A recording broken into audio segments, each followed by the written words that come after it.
बिस्मिल्लाहिर्रहमानिर्रहीम। अस्सलामु अलैकुम नाज़रीन, आप देख रहे हैं डिजिटल दावा नेटवर्क और मैं हूं हम्माद हमीद।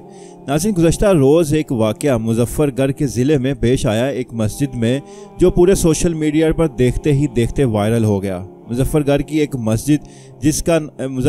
एक मस्जिद में एक कारी साहब, एक इमाम साहिब, वो अज़ान देते हुए दौरान अज़ान ही माइक से करंट लगने की वजह से उनकी वहीं मौके पर ही वफ़ात हो गई। वो शहीद हो गए, वो अल्लाह ताला को प्यारे हो गए। अब उसमें देखना यह है कि असल इसमें कसूर किसका है। देखने को ये एक हादसा है, हादसाती मौत है। हादसाती मौत के तहत उन इमाम साहब की शहादत हुई जिनका नाम मौलाना मसूद कुरैशी है। वो ज़िला मुज़फ़्फ़रगढ़ के एक मारूफ आलिम दीन, उनके बेटे हैं। नौजवान एक आलिम की ये शहादत है। अब इस शहादत की वजह क्या है? इसमें बहुत सी ऐसी चीज़ें हैं कि जब हम अपना घर तमीर करवाते हैं तो हम एक एक चीज़, एक एक तार को चेक करके लेते हैं कि कहीं इसमें अर्थ ना आए, तार डैमेज ना हो जाए, केबल ख़राब ना हो जाए, केबल की जो ऊपर कोर है वो ख़राब ना हो जाए जिससे दीवार में अर्थ आ जाए, या कोई बच्चा हाथ लगाए उसको करंट ना लग जाए। हम ये चीज़ें देखते हैं। मगर मस्जिद का सिस्टम ऐसे है कि जब कोई मस्जिद बनाई जाती है तो हमारा ये होता है कि कम से कम खर्चा लगे, कम से कम बजट हो।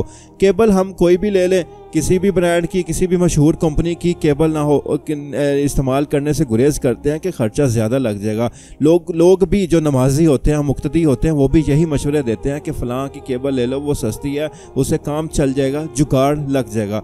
अब यही है कि माइक भी हल्के वाले होते हैं, उसके बाद केबल भी हल्के वाली होती है, उसके बाद जो बाकी चीज़ें हैं, अर्थ की वायरिंग, कुछ भी ऐसा सिस्टम नहीं होता।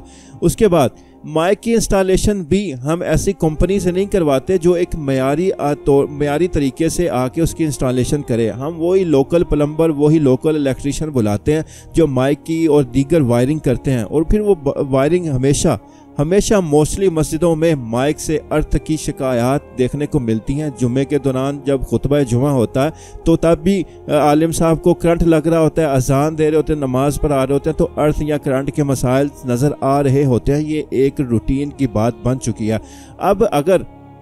अब अगर इस चीज़ को कंट्रोल ना किया गया तो इस तरह के हादसाती अमवात वो बढ़ना शुरू हो जाएंगी। मस्जिदों में ज़ाहिर अज़ान होनी है, हर टाइम करंट का, स्पीकर का वहाँ पर इस्तेमाल होना ही है। अगर ये इंतज़ामात ना किए गए तो फिर ऐसे वाक़यात बढ़ते ही चले जाएंगे। इसलिए हमें अभी से चाहिए हम अपनी मसाजिद को वैसे ही तामीर करवाएं जैसे शौक़ के साथ हम अपने घरों की तामीर करवाते हैं। मसाजिद को भी अच्छी केबल्स की वायरिंग की जाए, अच्छे कंपनीज से हम उसकी वायरिंग करवाएं, अच्छे इलेक्ट्रीशियन, अच्छे प्लम्बर्स, ये चीज़ें अच्छी कंपनी से हम उस सिस्टम को लगवाएं, तो फिर जाकर हम इन चीज़ों को रोक सकते हैं। और एक मयारी अल्लाह के घर को हम एक मयारी चीज़ें लगाकर एक मयारी घर बनाएं।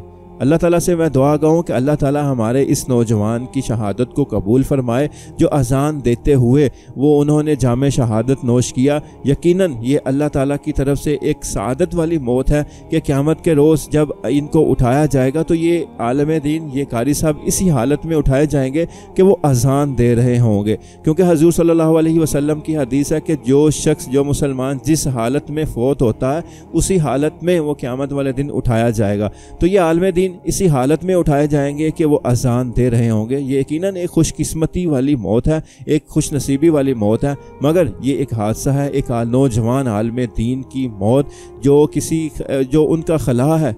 हर इंसान की कोई जगह नहीं ले सकता। हो सकता है अल्लाह ने इनसे कितने काम लिए हों, ले रहा हो, अब वो उनकी जगह पर कोई मुतबादिल शख्स हो सकता ना आ सके। अल्लाह ताला से दुआ गो कि अल्लाह ताला हमारे मस्जिदों के इंतज़ामिया के हवाल पर रहम फरमाए कि वो इन कार्यों के भी देखभाल करें, इनको भी सहूलियात, मस्जिदों की सहूलियात में इजाफ़ा करें। आमीन सुम्मा आमीन।